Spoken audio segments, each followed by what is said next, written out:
যে সুখের ঘর।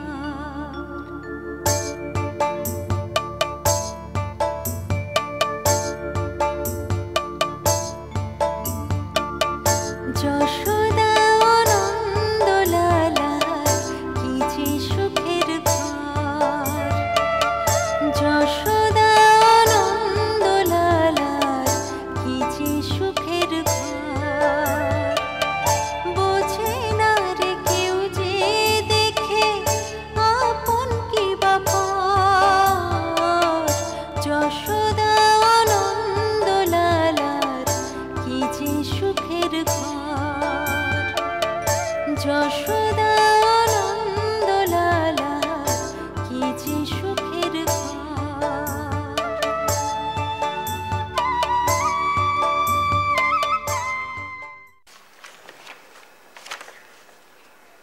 আমি জানতুম ওই গগন চ্যাটার্জি একটা আস্ত শয়তান। দেখো দেখো, বছরের পর বছর খাজনার কোনো হিসেবই নেই, সব টাকা আত্মসাৎ করে এখন গগন চ্যাটার্জি চম্পট। ওদিকে গণেশপুরের বাড়িটাও আবার ওর বোনের দখলে হয়ে গেছে। আমি ছাড়বো না, আমি থানা পুলিশ করব। আমার নাম অ্যাটর্নি অজয় ঘোষাল, মনে রাখবে। আমি সদরে মামলা দায়ের করব। কি ভেবেছে কি ওরা? আমি উচ্ছেদ করে ছাড়বো ওদের। আমি বলছিলাম কি, একবার ওখানে গেলে হতো না যদি বিনি মামলাতেই। কি বলছোটা কি তুমি? হ্যাঁ, আমি ওই অজপাড়াগায় যাব? আমার চেম্বার আছে, আমার পার্টি আছে, আমার ক্লাবের ইলেকশনস আছে। তুমি কি ভেবেছো? না না, ওসব হবে না। দাদা, আমি বলছিলাম আমি যাব। তুমি যাবে? হ্যাঁ। পারবে? এসব জমি সম্পত্তি দখল এসব সামলাতে পারবে? হ্যাঁ দাদা, এতদিন বিলেতে ছিলাম, আর এই সামান্য কাজটা পারবো না। এটা কিন্তু তোমার কাঠের ব্যবসা নয় বিজয়। বলেই বা, আমি তো হরিহর ঘোষালের ছেলে। আচ্ছা দাদা, বলো তো দেখি মামলাটা কি?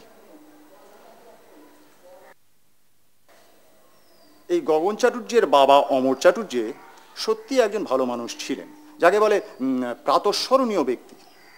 সারাটা জীবন ধরে উনি অন্যের উপকার করতে করতে নিজেই ঋণে জর্জরিত হয়ে পড়েন। অবশেষে প্রচুর টাকা দেনা রেখে উনি মারা যান। এরকম একজন কুলীন সদ্ব্রাহ্মণকে উদ্ধার করবার জন্য বাবা এগিয়ে আসেন। এই গগনের অনুরোধেই ওদের ওই যে গণেশপুরের তালুকটি বাবা কিনে এদের দায়মুক্ত করেন। শুধু তাই নয়, গগনকে সেই ভদ্রাসনে থাকতে দিল। শর্ত হলো এই যে গগন গোমস্তা হয়ে তালুক সামলাবে। বহাল শাসনে এলো বটে, কিন্তু দেখা গেল যে কোনো রকম কোনো আদায় নেই। বাবা ভালো মানুষ, কোনো রকম কোনো খবরাখবরও নেননি, আর সেই সুযোগ নিয়ে গগন চাটুর্য সমস্ত টাকা আত্মসাৎ করে গাঢাকা দিল। শুধু তাই নয়, ওই গণেশপুরের বাড়িতে তার বোনকে বসিয়ে দিল। এখন সেই বোন পুরো বাড়ি ভোগ দখল করছে। শুনলে সব, বুঝলে সব, এখন বলো কি করবে? আমি ওদের উচ্ছেদ করব দাদা, আমি গণেশপুরে যাব। কাজটা কিন্তু অত সহজ নয়। জানি দাদা, কিন্তু থানা পুলিশ দারোগা আর আমার রিভলভার তো সঙ্গে আছে। তুমি কিছু ভেবো না দাদা, ও বাড়ির দখল আমি নেব, আমি গণেশপুরে যাব। বাবা, গণেশপুর কি বিলেতে? না রে বাবা। তাহলে তার থেকেও দূরে? না, খুব কাছে, এই একটা অজপাড়াগায়। তাহলে বাবা, আমিও তোমার সঙ্গে যাব। এই বাড়িতে একা একা থাকতে আমার একদম ভালো লাগে না। তুমি তৈরি হওনি এখনো? ক্লাবে যাবে না? হ্যাঁ যাবো। আরে বাবা, শীতাংশু ঘোষাল আইসিএস হয়েছে, তার জন্য পার্টি দিচ্ছে। যাবো না মানে? নিশ্চয়ই যাবো। তুমি শুনেছো মুখার্জি ছেলে বিলে থেকে ফিরে এসছে? আমাদের এই বিজয়ের মতো বার কয়েক ফেল করে। বিনোদ কুমারকে নিয়ে ভেতরে যাও। এসো। দেখো দাদা, বিদেশে পাস ফেলের কোনো প্রভেদ নেই। বই মুখস্থ করে পাস সে তো গাধারাও করতে পারে, তার জন্য ইউরোপে যাবার দরকার হয় না। ঠিক আছে।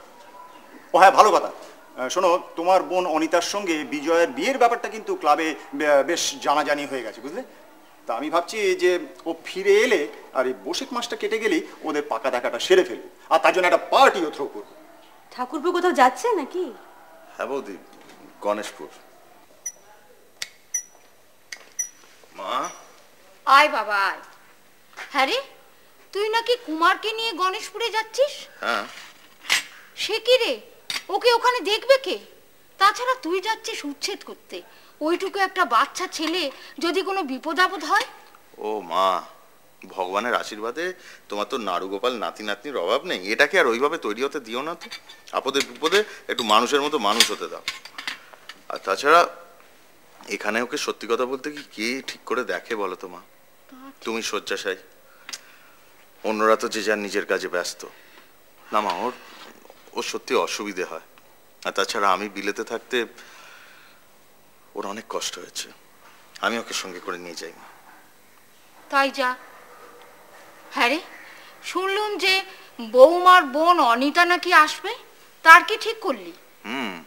সে তো ডিনারের ইনভিটেশন ওদেরই বাড়িতে, সে এসে না হয় যাওয়া যাবে। তাই করিস। তা তুই উঠবি কোথায়? কাছারি বাড়িতে মা। আচ্ছা, আমি আসছি। আয় বাবা আয়।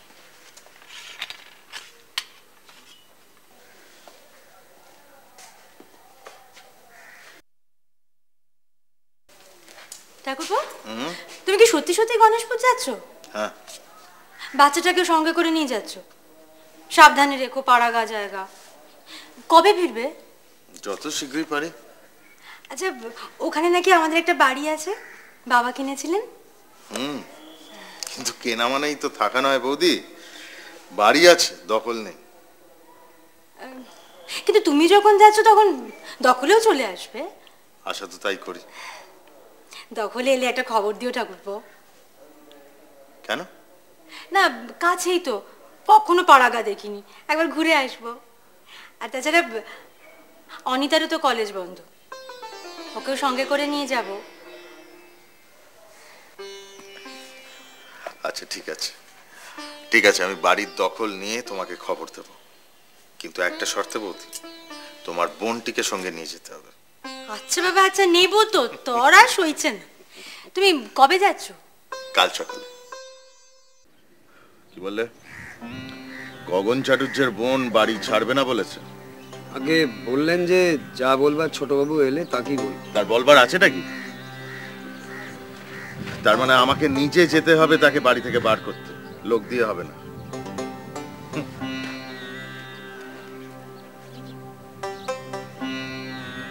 বলবার তার কিছুই নেই বিনোদ, আমি কোনো কথাই শুনবো না।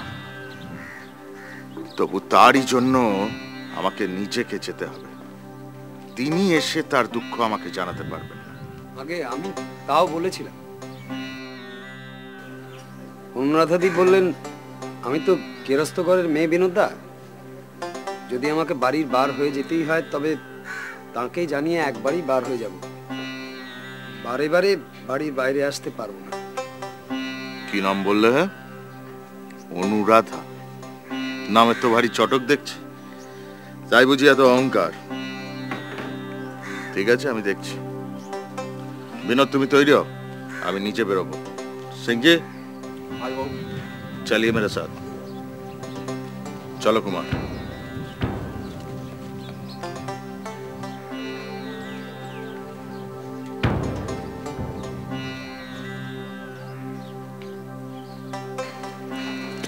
মেয়েটি শুনেছি বাড়ি বজ্জাত, যখন তখন লোক জড়ো করে ফেলতে পারে। ওই তো গগন চাটুর্যের পরামর্শ দাদা, স্বভাব চরিত্র মন্দ। আগে আমি তো তা শুনি। আমি তো শুনেছি। কুমার কি হচ্ছে? ঠিক করে হাঁটো।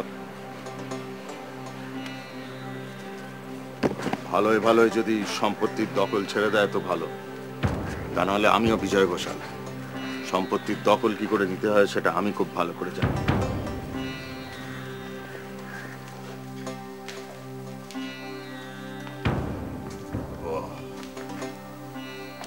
বাড়িটা যে এত বড় সেটা জানা ছিল না। হ্যাঁ, স্বর্গীয় অমর চাটুর্য মশাই তো খুব শৌখিন লোক ছিলেন। তিনি যখন জীবিত ছিলেন এই বাড়িতে তখন নিত্য উৎসব হতো। বুঝেছি। তাই ঋণের দায় এখন তালুক বিকত হচ্ছে। ডাকো তোমার গগন চাটুর্যের বোনকে। সিংহে আজি बोला কই হ্যায় বাবু লোক আয়। ঠিক আছে ঠিক আছে, অত চিৎকারে আমি ভেতরে গিয়ে রাজুদিকে খবর দিচ্ছি।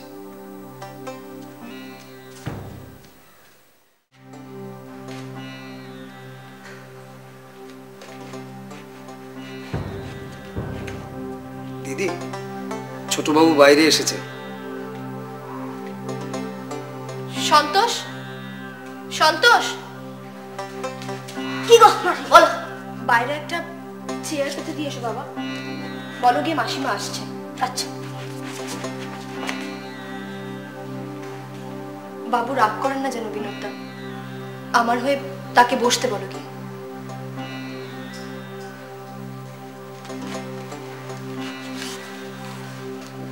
দিদি, আমরা গরিব প্রজা, জমিদার হুকুম করলে না বলতে পারিনি, কাজী সে আমি বুঝি বিনোদটা। ঠিক আছে, তুমি যাও, আমি আসছি।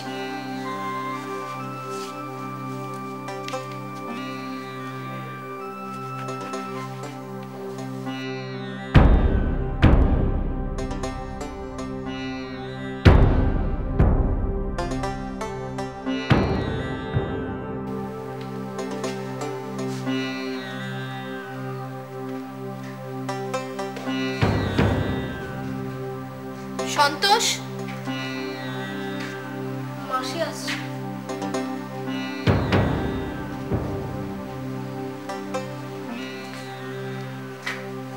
এই বাড়িটা আমার, জানি। তাহলে ছেড়ে দিচ্ছ না কেন? ছাড়ার কথা তো ছিল না। আপনার বাবা হরিহরবাবু বলেছিলেন এই ভেতরের অংশে আমরা বাস করতে পারি। কোনো লিখিত শর্ত আছে? না, তবে তিনি এখনো জীবিত, দরকার হলে ওনাকে জিজ্ঞেস করতে পারেন। জিজ্ঞাসা করার গরজ আমার নয়। যদি কোনো শর্ত থেকে থাকে তাহলে লিখিয়ে নাওনি কেন?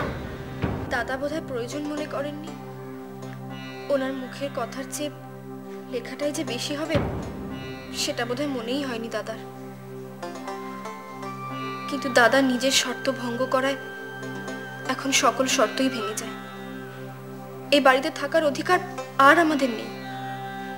তবে তবে আমি একা স্ত্রীলোক, আর এই অনাথ ছেলেটি, বাপ মা মরা ছেলেটিকে আমি মানুষ করছি। আমাদের এই দুর্দশায় দয়া করে যদি দুদিন থাকতে না দেন, তাহলে হঠাৎ কোথায় যাই এই আমার ভাবনা।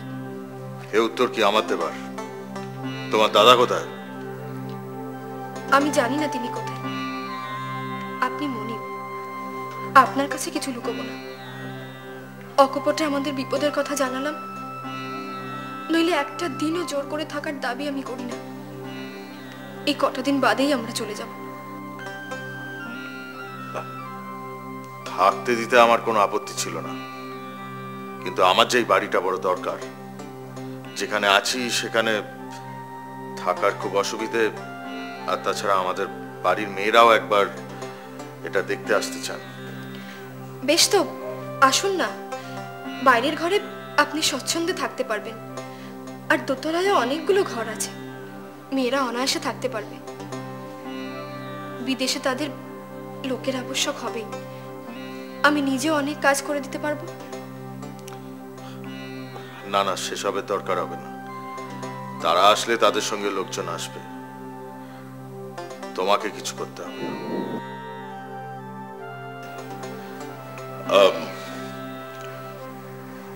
বাড়ির ভেতরের ঘরগুলো কি একটু দেখা যায়?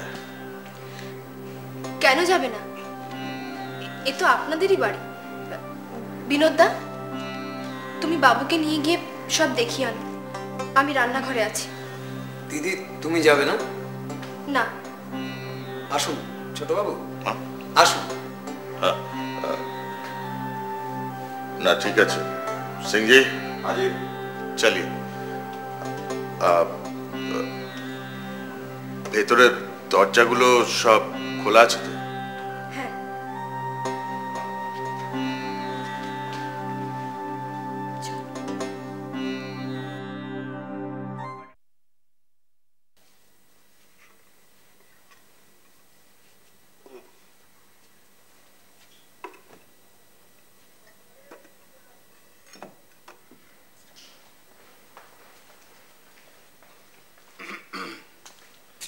এখানে আপনি কতদিন থাকতে চান? যে কটা দিন আপনি দয়া করে থাকতে দেন। দিন কয়েক পারি, বেশি দিন তো পারবো না। যাবেন কোথায়? সেই চিন্তাই তো দিনরাত করছি। লোকে বলে আপনি গগন চাটুর্যের ঠিকানা জানেন। তারা আর কি বলেন? তারা আর কি বলে সেটা বলার প্রয়োজন আপনাকে বোধ করি না। আপনি জানেন কি জানেন না সেটা বলুন।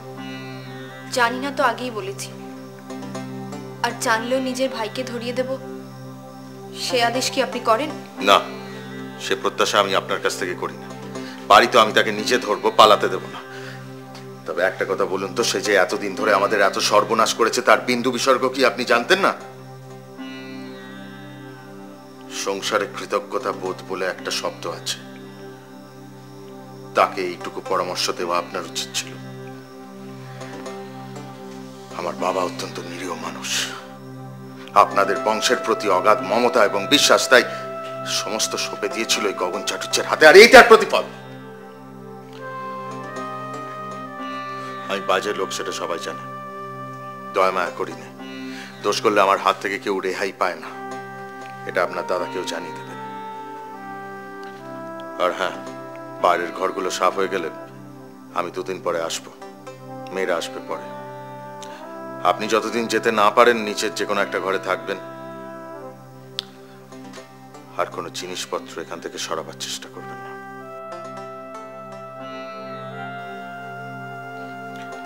চলো কুমার। বাবা বড্ড তেষ্টা পেয়েছে। তেষ্টা পেয়েছে তো এখানে জল কোথায় পাবে? বিনোদ খুড়োর বাড়িতে গিয়ে খাবে, এসো।